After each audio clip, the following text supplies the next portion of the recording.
بسم اللہ الرحمن الرحیم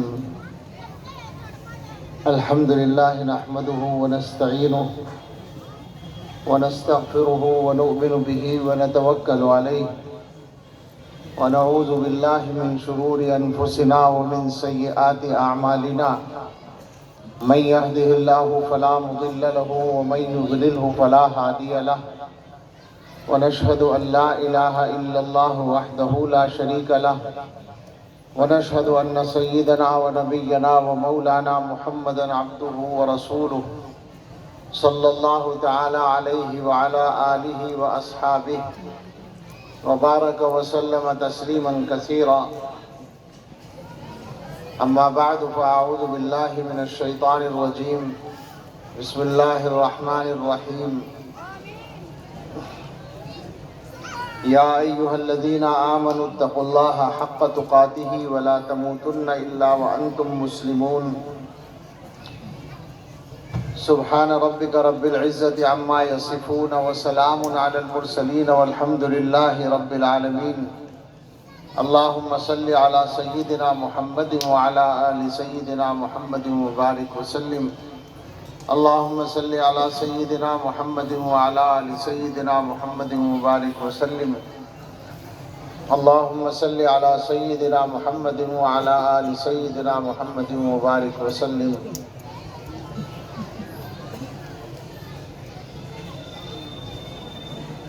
چند باتیں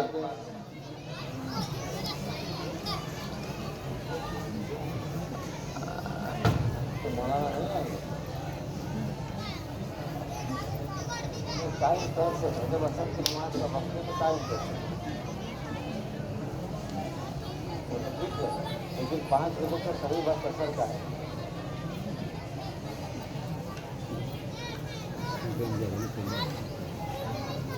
ہو رہی نہیں آج سردیوں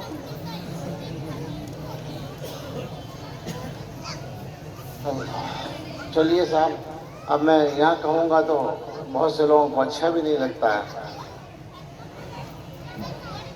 اللہ تعالیٰ ہمیں توفیق دے سکے 2-3 باتیں ذہن میں آتی ہیں آپ حضرات سے کہنے کے لیے میں تو آپ سے ملتا ہوں ملاقات بھی ہوتی رہتی ہے بیان بھی سنتے رہتے ہیں مدرسے کا جلسہ ہے کوشش کیجیے کہ مدرسے کے جلسے سے آپ کا فائدہ ہو مدرسے کا بھی فائدہ ہو یہ بھی کوشش کیجیے اور یہ کوشش الحمدللہ کرتے ہی ہیں آپ مدرسے کے فائدے میں 2 چیزیں ہیں ایک تو مدرسے کو چندہ ملے مدرسے کا تعاون ہو الحمدللہ بہت زیادہ کہنے کی ضرورت نہیں ہے آپ لوگ کرتے ہیں اور اللہ کا فضل ہے مسلمان اکثر مسلمان کرتے ہیں ہندوستان کے اندر جو مدرسے چل رہے ہیں میں یہ بات بار بار کہتا ہوں اور اس لیے کہتا ہوں کہ یہ یاد رکھنے کی بات ہے ہمیں سب کو ہر وقت یاد رہنی چاہیے کہ اس پورے ہندوستان میں لاکھوں مدرسے چل رہے ہیں اور ان کا خرچہ سب کا ملا کر کھربوں روپے ہے یعنی کئی ہزار کروڑ روپے ہے اتنا بڑا خرچہ کسی حکومت کے بغیر اور کسی خاص مالی طاقت کے بغیر یہ مسلمان جس کے روزگار کے معاملات بھی پریشانی کا شکار ہیں کاروبار میں رکاوٹ ہے کھیتی میں رکاوٹیں آ جاتی ہیں اور ملازمتیں تو کہاں ہیں ایسے حالات میں چلنے والا یہ مسلمان کھربوں روپے کا خرچہ اٹھاتا ہے پورے ہندوستان میں دارالعلوم دیوبند ہے تقریباً 40 کروڑ کا اکیلے دارالعلوم کا خرچہ ہے اور باقی اور ادارے ہیں 10-10 20-20 کروڑ والے بھی اب ہو گئے کچھ اور 2-4-5 کروڑ والے تو بہت ہیں یہ سب اللہ تعالیٰ کی توفیق سے مسلمان کرتے ہیں اور یہ بات بھی سب کو معلوم ہے کہ ہندوستان ہی کے مسلمان کرتے ہیں تو یہ اللہ کا شکر ادا کرنے کی بھی بات ہے اور خاص طور سے یہ سمجھنے کی بات ہے کہ کہ یہ آپ کے لیے کتنی اہم اور بھائی یہ رکھ دیجئے، کون مانگ رہا ہے آپ سے پانی؟ جسے لے رہا ہوگا لے لے گا، بیٹے رکھ دو، کوئی اتنی گرمی تھوڑی ہو رہی ہے۔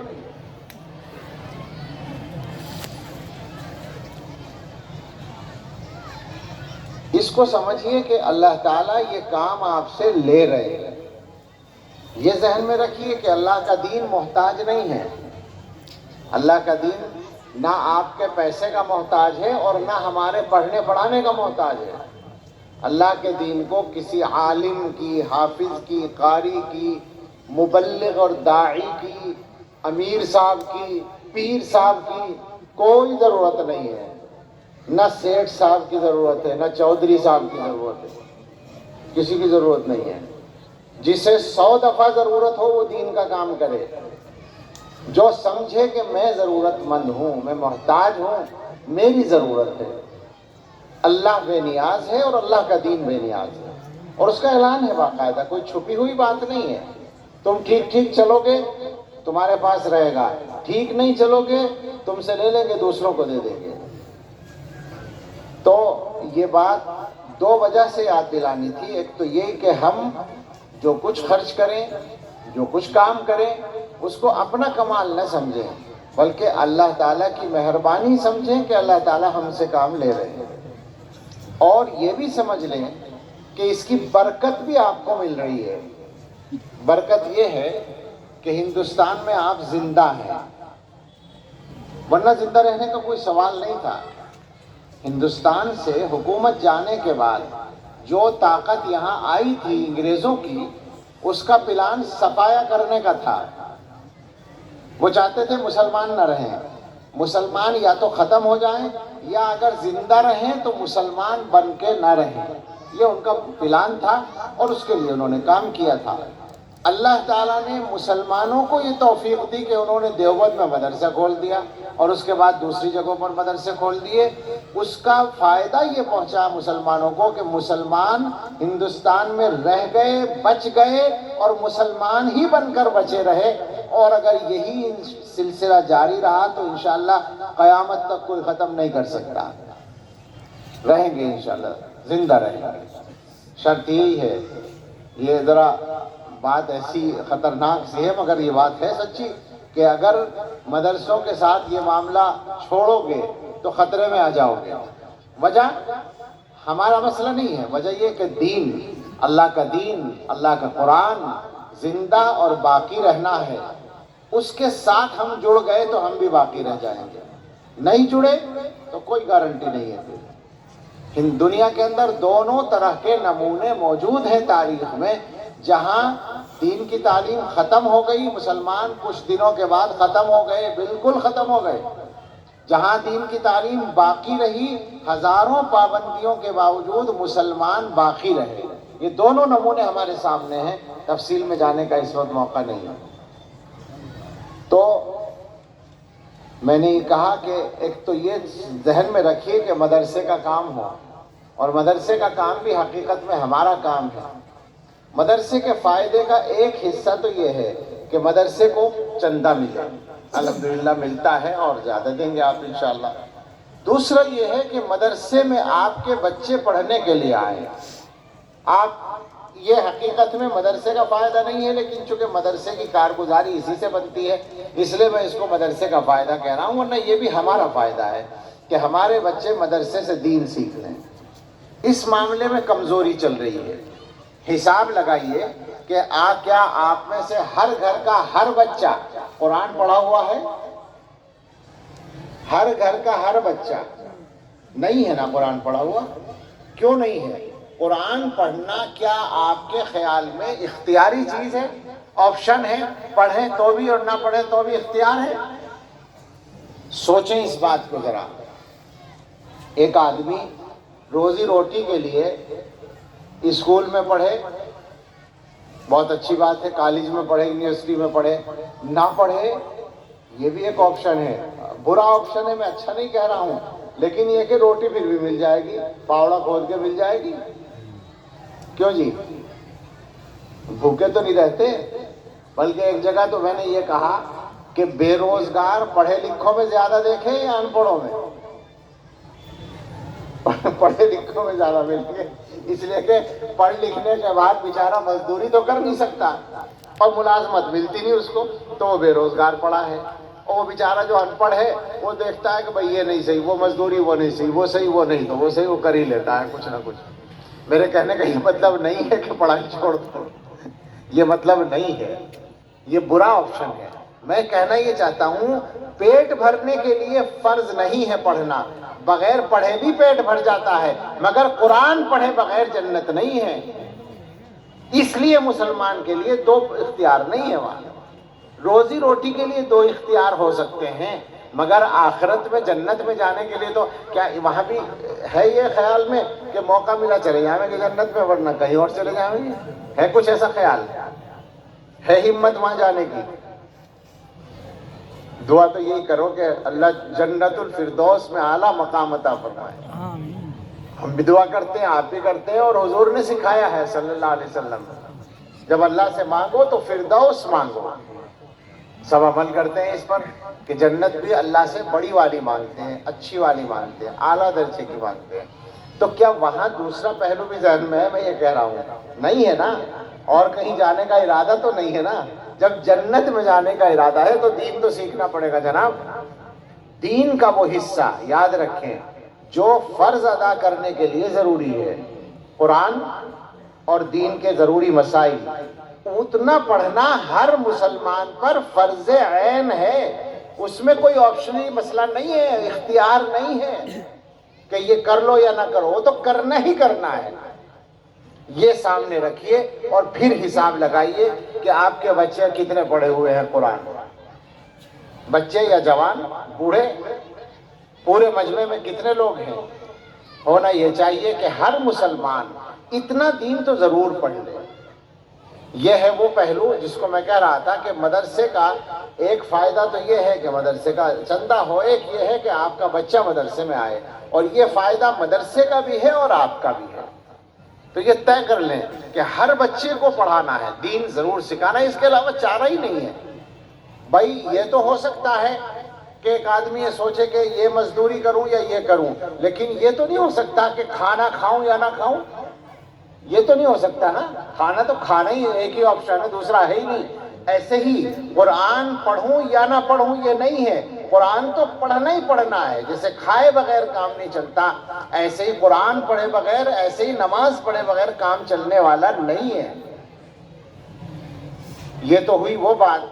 دوسرا یہ ہے کہ آپ یہاں سے کچھ لے کر جائیں، اور وہ یہ ہے کہ جلسے میں آپ شریک ہوتے ہیں، اور ماشاءاللہ آپ کے علاقے میں تو مدرسے ہیں اور آپ دلچسپی کے ساتھ جلسوں میں شریک ہوتے ہیں، تو ہونا یہ چاہیے کہ جلسہ ہو گیا تو اب آپ کے ماحول میں کچھ بدلاؤ نظر آئے، تبدیلی نظر آئے۔ کچھ ایسے لوگ ہوں جو نماز نہیں پڑھتے تھے، اب نمازی بن جائیں۔ نماز کی بات بار بار کرنے کو جی چاہتا ہے، اور کاش ہم سب واقعی نمازی بن جائیں۔ یہ کہنے والا بھی اس کا محتاج ہے۔ اللہ تعالی ہم سب کو ایسا نمازی بنا دے جیسا اللہ چاہتا ہے۔ اللہ تعالیٰ کیسے نمازی چاہتا ہے آپ کو معلوم ہے؟ ہمارا حال تو یہ ہے کہ ذرا سی طبیعت خراب ہوئی تو اچھے اچھے نمازیوں کی نماز چلی جاتی ہے، ذرا سا کہیں سفر میں مجبوری ہوئی تو نماز چلی گئی آسانی کے ساتھ۔ لیکن جو اللہ کے پسندیدہ نمازی ہوتے ہیں ان کا حال یہ ہوتا ہے کہ علماء نے یہ لکھا ہے، حضرت مولانا تقی عثمانی صاحب دامت برکاتہم نے دیکھنے کے بعد لکھا ہے، افریقہ کے کسی ملک کا قصہ کہ 200-300 سال پہلے کی بات ہے، وہاں پر کچھ مسلمانوں کو کہیں سے، کسی دوسرے افریقی ملک سے کچھ مسلمانوں کو پکڑ کے لے آئے، زبردستی دھوکہ دے کر لائے ہوں گے، اور اپنے یہاں لا کے ان کو غلام بنا لیا۔ اور غلام ہونے کا مطلب یہ ہے کہ اب وہ ان کو پابند کر دیا کہ تمہیں یہاں رہنا ہے اور ہمارا کام کرنا ہے، اور کوئی حق تمہارا نہیں ہے۔ ایک کیمپ بنا دیا ان کے لیے، 4 دیواری بنا دی، کچھ چھتوٹ ڈال دی ہوگی تھوڑی بہت صاحبان یا نہیں ڈالی، اس کے اندر ان کو رکھا۔ رات میں وہاں رہتے تھے، کھانا ملتا تھا شام کو، اور صبح کو جو کچھ بھی دیتے ہوں گے، اور پھر دن بھر کے لیے کھیتوں میں پہنچا دیتے تھے۔ وہ بیچارے دن بھر کھیت میں کام کرتے تھے، کئی سو آدمی تھے، وہ مستقل یہ سلسلہ تھا۔ تو وہ اللہ کے بندے آپ سوچیں کہ کیسے مسلمان ہوتے تھے، عام مسلمان تھے وہ، کوئی ایسا نہیں ہے علماء تھے فلاں تھے، بیچارے مزدور تھے وہ لوگ، لیکن وہ ایسی حالت میں کہ صبح سے شام تک کھیتوں میں کام کرتے تھے اور نماز پڑھنے کی اجازت نہیں تھی۔ ایسی حالت میں شام کو وہ تھکے ہوئے آتے تھے اس کیمپ کے اندر، وہاں ان کو کھانا دے دیا جاتا تھا۔ اب صبح کا تھکا ہوا آدمی پورے دن کا کھانا کھا کے کیا حال ہوگا اس کا، لیٹنے کو جی چاہے گا، مگر وہ انتظار کرتے تھے کہ ان کا جو پہرے دار ہے وہ سو جائے۔ جب وہ سو جاتا تھا تو یہ لوگ چپکے سے تھوڑے تھوڑے نکلتے تھے اور قریب میں ایک پہاڑی تھی، وہاں جا کر صبح سے شام تک کی 5 نمازیں پڑھا کرتے تھے۔ اس تھکن کی حالت میں پابندی سے روزانہ اپنی نمازیں پوری کرتے تھے۔ اس طرح کئی سال گزرے اور اس کے بعد کچھ حالات ہوئے، کسی قوم نے، دوسرے دشمن نے حملہ کیا اس ملک پر، تو اب انہیں لڑنے والوں کی ضرورت پڑ گئی، تو ان سے کہا کہ تم ہماری طرف سے لڑو تو ہم تمہیں انعام دیں گے۔ تو انہوں نے کہا کہ ٹھیک ہے ہم تمہاری طرف سے لڑیں گے، مگر ایک شرط ہے ہماری، شرط یہ ہے کہ اگر تم جیت گئے تو تم ہمیں مسجد بنانے کی اجازت دے دینا۔ یہ شرط رکھی اللہ کے بعد، اور کوئی شرط نہیں رکھی۔ اس طرح سے ہوتے ہیں پکے نمازی اور پکے مسلمان۔ تو سوچئے ذرا ہمارے ہاں نماز کا کیا حال چل رہا ہے، پھر بھی ہم یہ سوچتے ہیں اللہ کی مدد کیوں نہیں آتی۔ اللہ کی مدد جہاں تقسیم ہوتی ہے وہاں ہم جاتے نہیں، تو مدد گھر تھوڑی آئے گی بیٹھے بیٹھے۔ کم سے کم نمازی بن جائیں۔ جو لوگ نماز نہیں پڑھ رہے ہیں آج سے یہ ارادہ کر لیں کہ انشاءاللہ 5 وقت کی نماز پابندی سے ادا کریں گے۔ ایک بہت زیادہ ضرورت کی چیز یہ ہے کہ ہر آدمی غور کرے کہ اس کی زندگی میں کون کون سے گناہ چل رہے ہیں۔ گناہ ہم سب سے ہوتے ہیں، ہمارے ساتھ نفس بھی لگا ہوا ہے، شیطان بھی پیچھا لیتا ہے، اور ہم جو ہیں شیطان کے نام پہ بہت سارے گناہ کر لیتے ہیں کہ جی شیطان نے کرا دیا کیا کریں، ٹھیک ہے ہو گیا۔ لیکن یہ فکر ہمیں ہونی چاہیے کہ ہماری زندگی میں گناہوں کا سلسلہ چلتا نہ رہے، جاری نہ رہے، ختم ہو جائے۔ اس لیے کہ گناہ کا مطلب ہے اللہ کی نافرمانی۔ گناہ اللہ کو ناراض کرتا ہے۔ اللہ تعالیٰ کی دنیا میں رہتے ہیں، آپ سوچیں ذرا، ساری دنیا پہ اللہ کی حکومت ہے، اللہ تعالیٰ جو چاہے کر سکتے ہیں ہمارا، اور پھر ہم دھڑلے سے اللہ کی نافرمانی کرتے ہیں، تو خطرناک بات ہے نا۔ ہم ہر وقت اللہ کی پکڑ کے خطرے میں رہتے ہیں، بچنے کی کوئی صورت نہیں سوائے توبہ کرنے کے۔ وہ ایک بزرگ تھے ابراہیم ادھم، ان کا قصہ لکھا ہے کہ ان سے کسی نے یہ کہا تھا کہ جی گناہ چھوٹتے نہیں ہیں اور جہنم کے عذاب سے بھی ڈر لگتا ہے، تو کوئی ایسی ترکیب بتا دو کہ گناہ بھی چلتے رہیں اور پکڑ بھی نہ ہو۔ تو انہوں نے کہا کہ ہاں ہے ترکیب ایسی، سنو، ایسا کرو کہ جب گناہ کیا کرو تو اس دن جو ہے اللہ کی دی ہوئی روزی نہ استعمال کیا کرو، اللہ کی نعمتیں استعمال نہ کیا کرو۔ اللہ میاں پکڑ کریں گے تو کہہ دینا کہ جی گناہ کیا تھا تو ہم نے آپ کا کیا لیا تھا، آپ کی کوئی چیز استعمال نہیں کی تھی۔ تو اس نے کہا جی یہ تو نہیں ہو سکتا، اللہ کی تو ہر نعمت اللہ کی نعمت ہے، سانس بھی اللہ کی نعمت ہے، پانی بھی اللہ کی نعمت ہے، کھانا بھی اللہ کی، اب اس کے بغیر تو کچھ بھی نہیں ہوتا، وہ تو اللہ کی نعمتیں تو استعمال کرنی پڑیں گی۔ انہوں نے کہا پھر اچھا ایسا کرو کہ جب کہیں گناہ کی ضرورت پڑے، گناہ کو جی چاہے، تو ایسی جگہ چلے جایا کرو جہاں اللہ تعالیٰ نہ دیکھے، چھپ کے کر لیا کرو اللہ میاں سے۔ تو اس نے کہا جی یہ بھی نہیں ہو سکتا، اللہ تعالیٰ سے کہاں چھپ سکتے ہیں، وہ تو ہر جگہ دیکھ لیں۔ کہا پھر ایسا کرو، ایک صورت اور ہے، اللہ کی دنیا سے الگ کہیں چلے جایا کرو، کسی اور دنیا میں۔ تو اس نے کہا جی کون سی دنیا ایسی ہے جو اللہ کے علاوہ، اللہ سے ہٹ کے ہے، ساری دنیا تو اللہ کی ہے، یہ بھی نہیں ہو سکتا۔ تو انہوں نے فرمایا کہ اچھا پھر ایک کام ہے، گناہ کرتے رہو، اور جب موت کا فرشتہ آئے تو اس سے کہہ دینا کہ دیکھو بھائی میں نے بہت گناہ کر رکھے ہیں، اگر میں توبہ کے بغیر چلا گیا تو جہنم ہوگی، ذرا تم رک جاؤ میں توبہ کر لوں پھر چلیں گے۔ تو اس نے کہا جی یہ بھی نہیں ہو سکتا، وہ فرشتہ تو بتا کے بھی نہیں آتا، اور ہمارے کہنے سے رکے گا کب وہ؟ تو انہوں نے کہا اچھا ہاں یہ بات بھی صحیح ہے۔ تو اچھا پھر ایسا ہے کہ عذاب وغیرہ کا سلسلہ تو قبر میں جب منکر نکیر آتے ہیں اور وہ سوال جواب کرتے ہیں تب کچھ ہوتا ہے، منکر نکیر آئیں گے تو ان سے کہہ دینا کہ میں تمہارے سوال کا جواب نہیں دیتا۔ اس نے کہا جی وہ فرشتوں کو کون روکے گا، وہ تو آ کے مجھے پکڑ لیں گے، وہ تو جواب دینا ہی پڑے گا۔ تو انہوں نے کہا اچھا چلو قبر میں تو جو کچھ بھی ہوگا وہ تھوڑا ہی بہت ہوگا، اصل تو جنت جہنم کا فیصلہ جو ہے وہ قیامت میں ہوگا۔ تو قیامت کے دن جب اللہ تعالیٰ تمہارے گناہوں کو سنائیں گے اور یوں کہیں گے کہ اس نے بہت گناہ کر رکھے ہیں، اسے جہنم میں لے جاؤ، اور فرشتے تمہیں لے جانے کے لیے تیار ہوں گے، تو تم جانا مت، کہہ دینا کہ میں جہنم میں نہیں جانے کا، میں تو جنت میں جاؤں گا۔ تو اس نے کہا جی وہ فرشتے اگر مجھے پکڑ لیں گے تو میں کیسے چھڑاؤں گا، وہ تو لے کے چلے جائیں گے، وہ تو ان کی طاقت تو بہت ہے۔ تو انہوں نے فرمایا کہ اللہ کے بندے جب تیرے ہاتھ میں کچھ بھی نہیں ہے تو اللہ کی نافرمانی کو کیوں نہیں چھوڑتا، کیوں اس چکر میں ہے کہ گناہ کرنے کا موقع ملے؟ اللہ سے ڈر، جس اللہ کی اتنی قدرت ہے کہ جس قدرت سے تو کہیں باہر نہیں نکل سکتا، اس کی نعمتوں کو استعمال کیے بغیر تو رہ نہیں سکتا، اس کی نگاہوں سے چھپ کے کوئی کام کر نہیں سکتا، اس کی دنیا سے نکل کے جا نہیں سکتا، اس کے فرشتوں کی پکڑ سے اپنے آپ کو بچا نہیں سکتا، تو اس کی نافرمانی ہی کیوں کرتا؟ اللہ کے بندے گناہ چھوڑ دے، اللہ کی نافرمانی کرنا چھوڑ دے۔ تو سب سے یہ گزارش ہے کہ آج سوچنا بیٹھ کر اکیلے میں، سارے جوان سارے لوگ سوچیں کون کون سی غلطی